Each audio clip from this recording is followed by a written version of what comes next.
추석에 관계되는 시를 하나 찾아보았어요. 달빛 기도라는 이혜인 수녀의 시인데요, 제가 한번 읽겠습니다. 달빛 기도.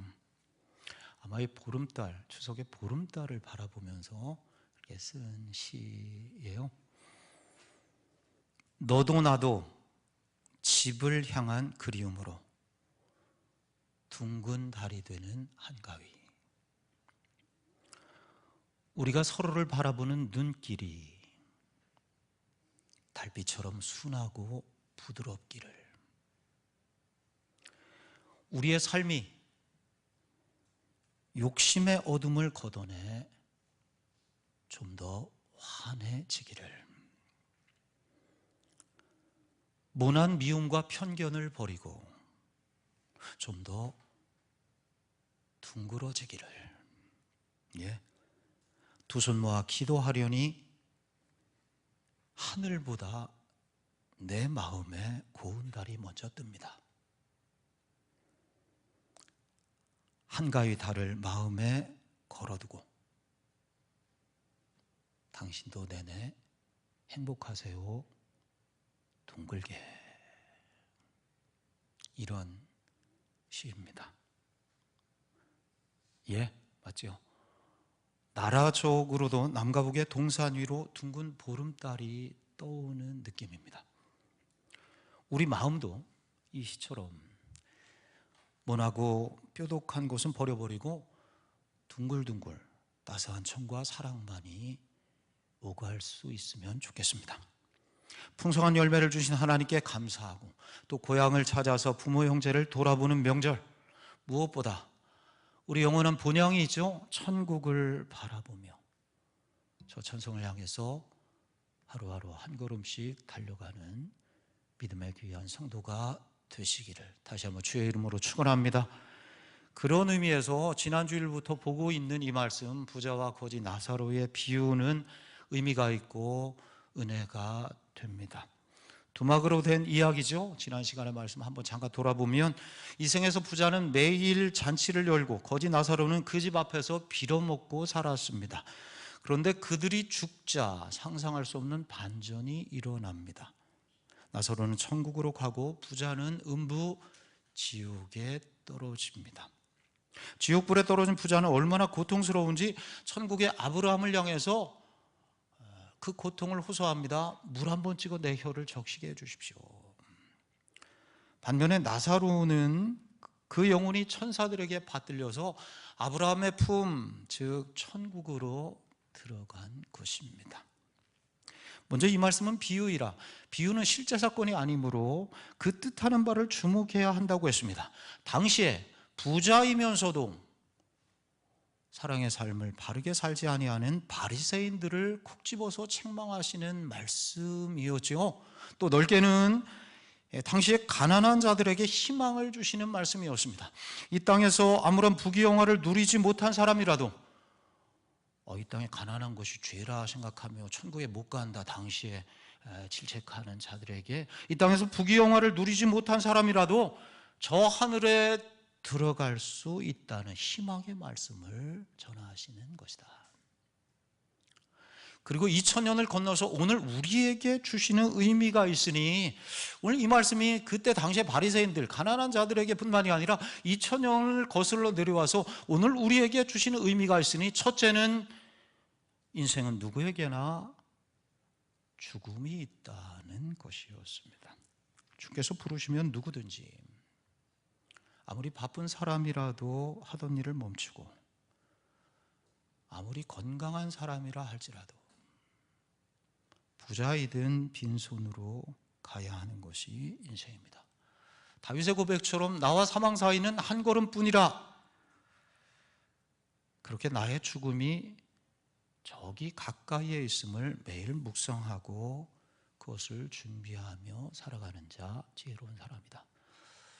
지난 시간에 이 말씀까지 이렇게 보았습니다. 오늘은 부자와 나사로 비유가 주는 두 번째 의미입니다. 죽음 이후 천국과 지옥이 있다는 것입니다. 어려운 또 아주 불편한 그런 말씀이기도 한데요. 사람은 누구나 죽는다는 것, 죽음 앞에 있다는 것, 이것이 첫 번째 이 비유를 통해서 주시는, 오늘 우리에게 주시는 의미라면, 더 나아가서 오늘 두 번째 주시는 의미가 있으니 죽음이 있는가? 죽음 이후가 있다는 것입니다. 사람은 누구나 죽는데 그것이 첫 번째 의미인데, 문제는 죽으면 끝이냐? 그렇지 않다는 것이 성경이 우리에게 전해주는 말씀이죠. 죽음 이유가 있다고 말씀해요. 오늘 보면 이렇게 시작해요. 22절과 23절 보면 우리 한번 읽어볼까요? 22절 이에 시작. 이에 그 거지가 죽어 천사들이 받들려 아브라함 품에 들어가고 부자도 죽어 장사되고. 23절 그가 음부에서 고통 중에 눈을 들어 멀리 아산을 보고. 아멘. 예. 우리 다시 한번 읽어볼까요? 22절, 우리 오늘 명절인데 힘이 없어요. 22절 이에 시작. 이에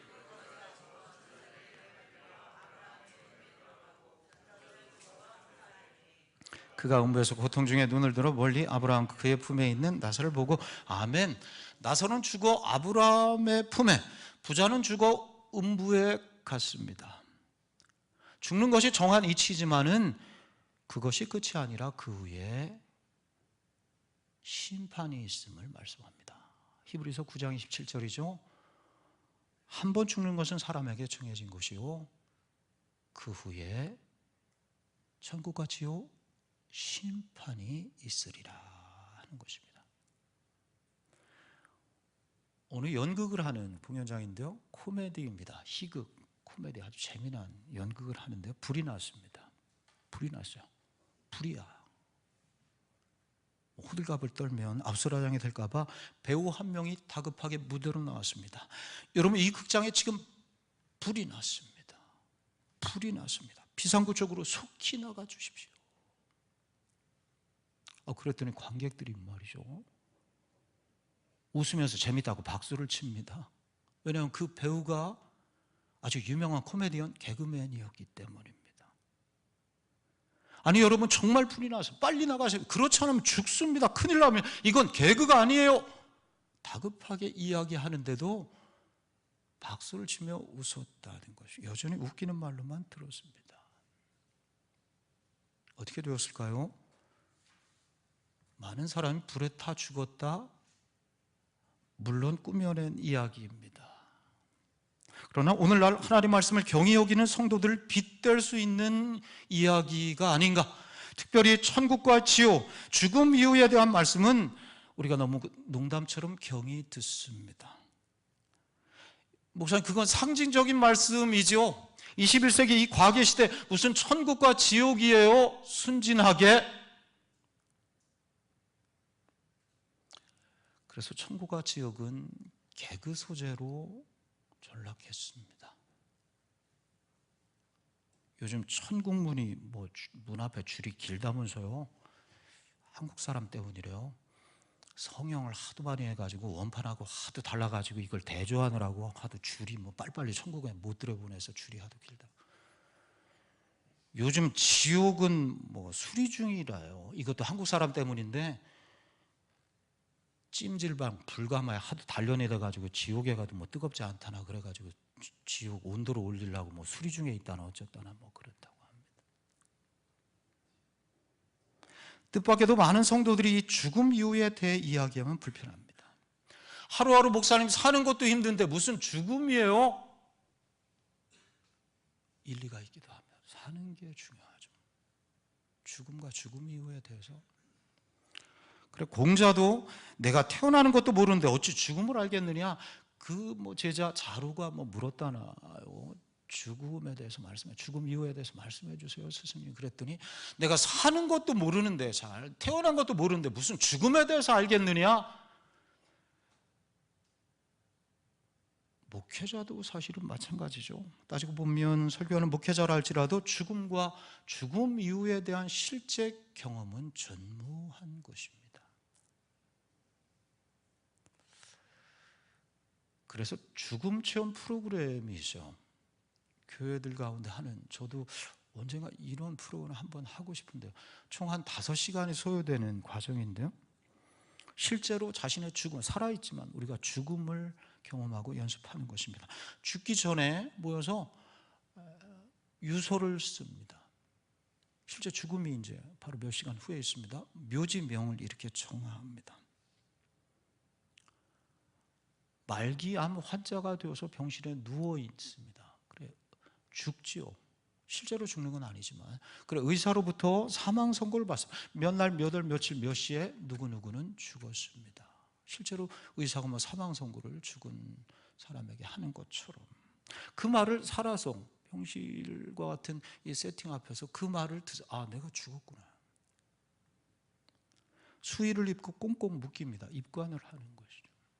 수의를 입고 꽁꽁 묶입니다. 급기야 내 실제 관 앞에 서고 그 관 속에 들어가고 뚜껑이 닫힙니다. 여러분 이런 경험 해보신 분들도 혹시 있을지 몰라요. 어떨까요? 밖에서 그래 망치질한, 실제로 못을 박는 것은 아니고 망치질 소리를 이렇게 내는 것입니다. 실제로 못을 박는 그런 저기도 있대요. 그런데 그 순간에 뭐 사실은 이게 세팅이 그렇지만 살짝 공포감이 이렇게 들어온다는 것입니다. 그리고는 그 좁은 관 속에서, 내 관이죠, 한 30분 동안 꼼짝 뭐 핸드폰이 아무것도 없죠. 그 속에 30분 정도 꼼짝하지 못하고 있는 것입니다. 눈은 말똥말똥 뜨겠죠. 그 안에 어떻게 될까요? 그런 죽은 몸이 되어서 한 30분 동안 자신을 돌아보는 시간을 갖는 것입니다. 좀 장난스럽게 가벼운 마음으로 임할 것 같지만 이 과정, 유서를 쓰면서 마지막 관에서 일어날 때까지 중간중간에 때로는 눈물을 흘리기도 하고 어떤 잘못된 것에 참여하기도 하는 그런 순간들이 있다는 것입니다. 저도 한번 우리 교회에서도 먼저 저부터 해보고 싶은데요, 죽음을 진지하게 생각할 때, 죽음 이후에 대해서 진지하게 생각해보고 그것을 준비할 때 우리의 삶은 더욱 기름지며 풍성한 열매와 복되게 할 수 있으리라 생각이 됩니다. 여러분, 첫 번째 결론입니다. 그날이 있습니다. 천국과 지옥이 있습니다. 여러분 이것을 준비하는 성도들 되시기 바랍니다. 우리 기독교는, 성경은 죽음 이후에 대해서, 죽음 이후 세계에 대해서 가장 자신 있게 말하는 종교 아닌가 싶습니다. 천국과 지옥이 있어. 석가모니가, 공자가, 마호멧이 존경받을 성인들이지만 그분들이 내세에 대해서 이야기하는 것은 조금은 공허할 수 있습니다. 성경보다. 그들은 죽고 끝난 인생들이기 때문에, 물론 그분들은 훌륭하신 위대한 분들이지만은 죽고 끝난 인생들이기 때문에 죽음에 관해, 죽음 이후에 관해서 많은, 그러나 우리는 이 성경 말씀을 통해 특별히 죽었다가 다시 사셨고 지금도 우리와 살아계시며 함께 하시는 예수 그리스도를 통해, 그의 말씀을 통해 죽음 이후의 세계에 대해서 확신하게 됩니다. 여러분 보십시오. 주님의 공생의 처음 선포는 다름 아닌 하나님 나라, 우리로 하면 천국이죠. 때가 찼고 하나님 나라가 가까이 왔으니 회개하고 복음을 믿으라. 하나님 나라, 나의 죽음, 누구에게나 그때나 지금이나 우리에게 앞에 있는 죽음, 하나님 나라 가까이 왔으니 회개하고 복음을 믿으라. 주님 여러 비유들을 많이 하시고, 씨 뿌리는 비유, 잔치집 비유, 뭐 지혜로운 처녀 비유, 어리석은 처녀 비유, 여러 비유들을 많이 하셨는데 그 비유 가운데 많은 비유는 천국 비유입니다. 천국에 대한 말씀 많이 하신 것이죠. 형제와 다투는 자들에게, 형제에게 라가라, 이 못된 놈, 욕하는 자들에게 지옥불에 떨어지리라 실제로 경고하셨고, 상징일까요? 음욕을 품는 자들이, 여자를 보고 음욕을 품는 자들에게 그 눈 빼버리라, 그 눈 빼고 지옥불에 떨어지지 아니하는 게 좋으리라, 지옥에 대해 말씀하십니다. 요한복음 14장 이후에 죽음을 앞두신 주님께서는 제자들에게, 근심하죠. 제자들이 예수님이 죽으러 간다 하시니까 내가 거처를 예비하러 가노니 너는 근심하지도 두려워하지도 말라, 이렇게 말씀. 천국 자리를 예비하러 간다는 것입니다. 한번 읽어볼까요? 요한복음 14장 1절 이하인데, 너희는, 시작, 너희는 마음에 근심하지 말라, 하나님을 믿으니 또 나를 믿으라. 내 아버지 집에 거할 곳이 많도다. 그렇지 않으면 너에게 일렀으리라.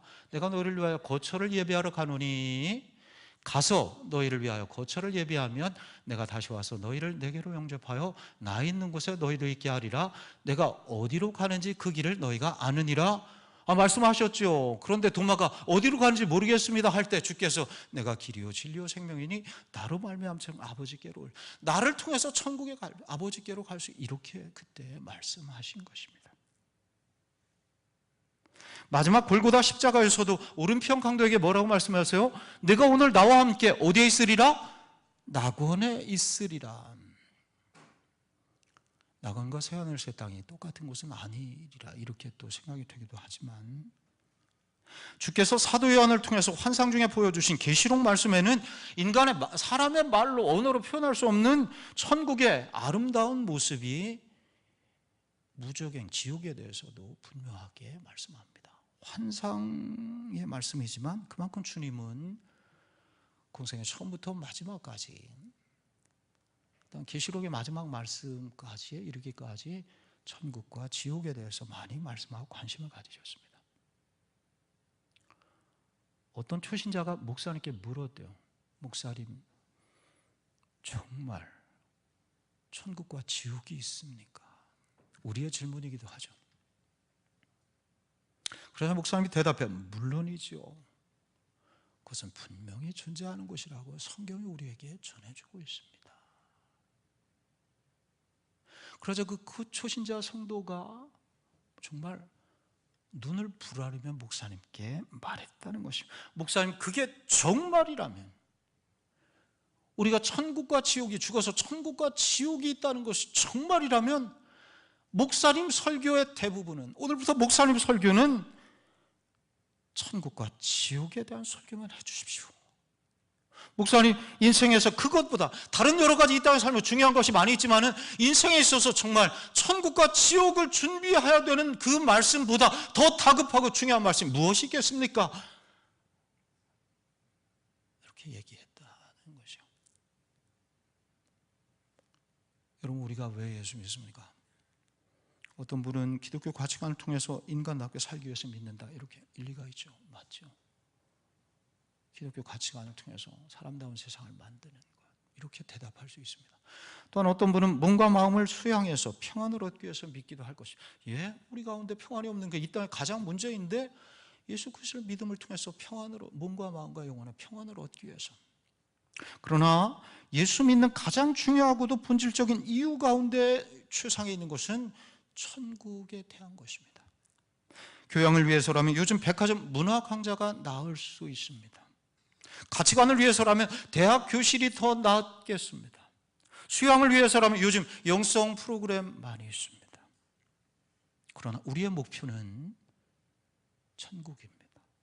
유치해 보이나요? 그렇지 않죠. 우리 인간의 궁극적인 관심이요 종착지입니다.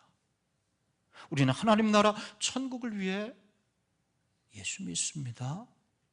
그곳에서 참된 위로와 평안을 얻게 될 것입니다. 오늘 말씀 25절이죠. 이제 그는 여기서 위로를 받고 그는 괴로움을 받으리라.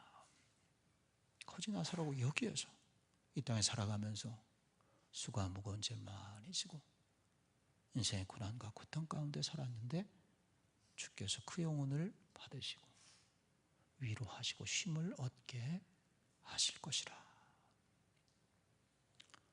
여러분, 또 여기까지 천국의 소망이 분명한 그런 성도들 되시기를 주의 이름으로 축복합니다. 그런데 죽음 이후의 구체적인 모습은 어떨까요? 거기에 대해서는 우리가 잘 알지 못합니다. 천국과 지옥이 어디에 있는지, 죽으면 곧바로 천국에 가는 것인지, 죽고 나서 잠자는 상태에 있다가 중간 상태이죠, 마지막 날에 부활해서 심판을 받게 되는 것인지, 그 다음에 천국과 지옥으로 갈라지는 것인지, 무엇보다 부활의 몸은 어떤 것인지, 우리 가운데 장애를 가진 분들도 계신데 장애를 가진 내 몸을 그대로 갖고 가는 것인지. 누구는 그래요. 목사님, 천국 가면 쌍꺼풀 풀리나요?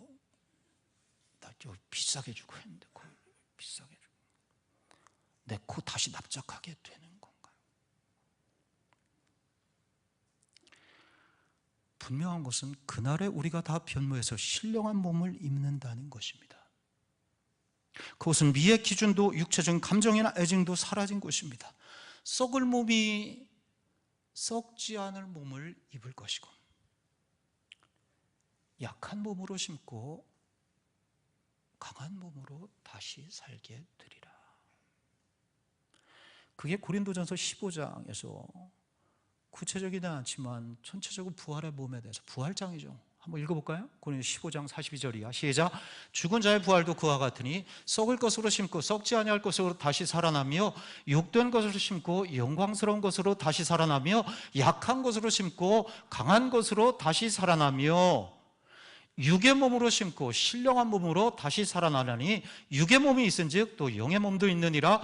나팔 소리가 나매 죽은 자들이 썩지 아니할 것으로 다시 살아나고 우리도 변화되리라. 이 썩을 것이 반드시 썩지 아니할 것을 입겠고 이 죽을 것이 죽지 아니할 것을 입으리라. 아멘. 부활의 몸에 대해서 고린도전 15장에 이렇게 말씀하고 있습니다.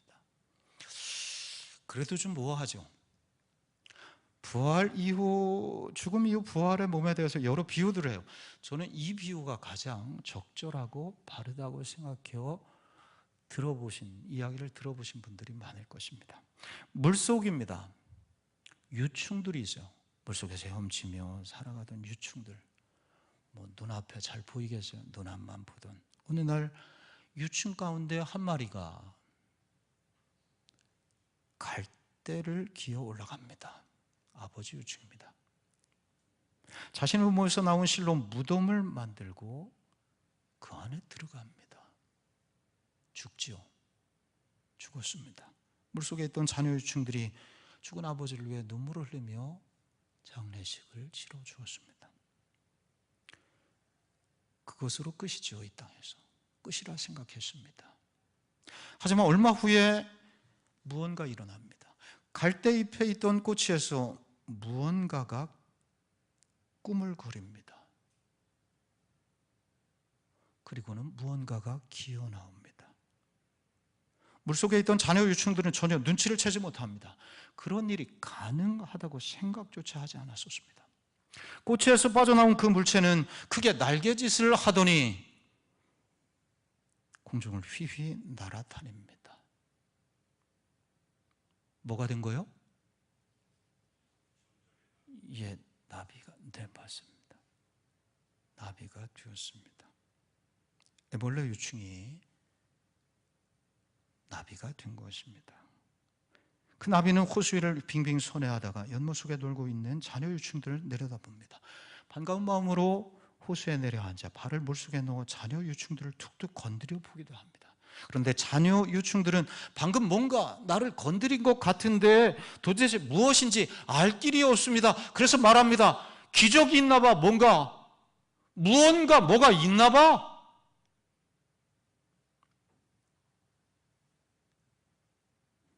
죽음 이후 부활의 몸은 유충이 나비가 되는 것처럼 새로운 몸으로 변화되는 것입니다. 쌍꺼풀 걱정 안 해도 됩니다. 신령한 몸이 됩니다. 나비가 물속에 있는 유충에게 접근할 수 있는 것처럼 부활하신 주님은 우리 안에 들어와 만나주십니다. 물속의 유충이 나비와의 만남을 제대로 이해할 수 없는 것처럼 우리도 주님을 지금은 온전히 이해할 수 없습니다. 그러나 우리 역시 주님처럼 죽어 부활의 몸이 될 때 비로소 온전히 보게 되고 온전히 알게 될 것입니다. 그게 이 말씀이에요. 칼바르트라는 신학자가 아들이 20살 아들이 일찍 죽었을 때 아들의 장례식에서 그 장례식 설교 때 한 고백이라고 하죠. 우리 한번 읽어볼까요? 시작. 우리가 지금은 거울로 보는 것까지 희미하나 그때는 얼굴과 얼굴을 대하여 볼 것이요. 지금은 내가 부분적으로 아나 그때는 주께서 나를 하신 것까지 내가 온전히 알리라. 지금은 잘 모르겠습니다. 지금은 잘 보이지 않습니다. 때론 지금은 왜 그런 일이 일어나게 됐는지 알 수 없습니다. 그러나 그날에 거울을 보는 것처럼 희미했지만은 그때는 청동 거울이에요. 그래 잘 보이지 않았어요. 그러나 그날에는 얼굴과 얼굴을 이렇게 마주보는 것처럼 분명히 온전히 알게 되리라 말씀합니다. 여러분, 부활의 몸이 어떠한지, 죽음 이후 천국과 지옥이 어떠한지 잘 알지 못함. 그러나 분명한 것이 있으니 죽음이 끝이 아닙니다. 죽음 너머에 또 다른 세상이 있습니다. 천국과 지옥이라.